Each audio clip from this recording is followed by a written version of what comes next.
यानी कि कुछ त्रुटियां थी। त्रुटि नहीं थी, जी, वो एक करेक्शन था। करेक्शन आपने नहीं, आंदोलन का जरूरत ही नहीं है, क्यों आंदोलन करना। यानी कि अब बस कुछ पल का इंतजार और उसके बाद नोटिफिकेशन। हाँ, वो तो बीपीएससी उसकी तैयारी कर रहा है। लेकिन एक और सवाल है कि क्या प्री भी देना होगा और मेंस भी देना होगा? शिक्षक को आईएएस से भी तेज होना चाहिए, क्योंकि शिक्षक ही आईएएस बनाता है। हाँ। हम बात कर रहे हैं बीपीएससी टीआरई 4.0 का, क्या है उसको लेकर के अपडेट?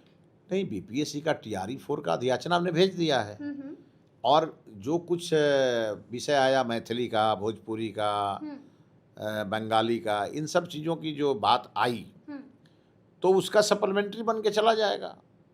यानी कि कुछ त्रुटियां थी। त्रुटि नहीं थी, जी, वो एक करेक्शन था। करेक्शन। हाँ, करेक्शन था एक, और वो था हमारे ट्रांसजेंडर का एक करेक्शन था। अच्छा, जी जी। तो वो तो उसी दिन चला गया, उसी दिन चला गया, सेम डे।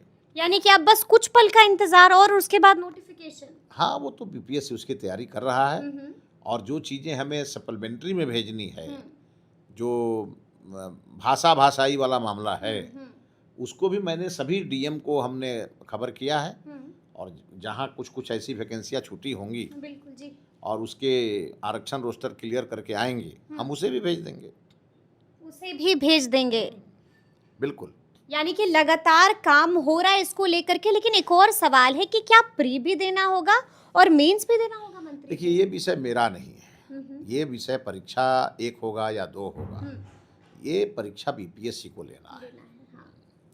बीपीएससी परीक्षा लेती है, उनके मानक बने हुए हैं, और मेरा मानना है कि मैं पहले भी कह चुका हूँ, शिक्षक को आईएएस से भी तेज होना चाहिए, क्योंकि शिक्षक ही आईएएस बनाता है। इसीलिए बहुत सारे अभ्यर्थी जो हमें मिलते हैं, जो दिन रात अपने डेडिकेशन के साथ पढ़ाई कर रहे हैं, उन्हें किसी परीक्षा की चिंता नहीं है, वो तैयार हैं। वो तैयार हैं। हाँ, ये है जरूर उनका कहना है कि जल्दी होना चाहिए। तो अब हमने अधियाचना भेज दी है, बीपीएससी को अपने परीक्षा का शेड्यूल घोषित करना है।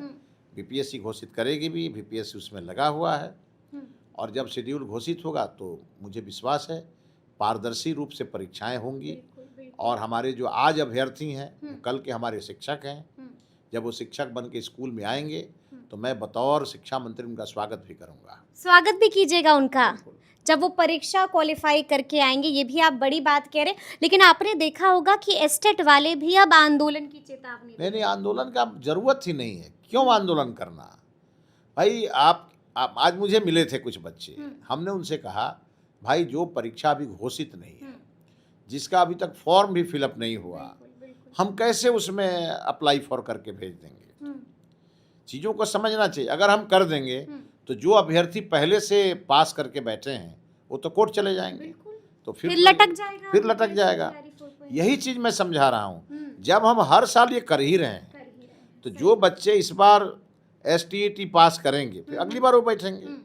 लेकिन जो बच्चे पहले से बैठे हुए हैं, जो 2 साल देर हुआ है, उन बच्चों का भी तो एज एक्सपायर हो रहा है।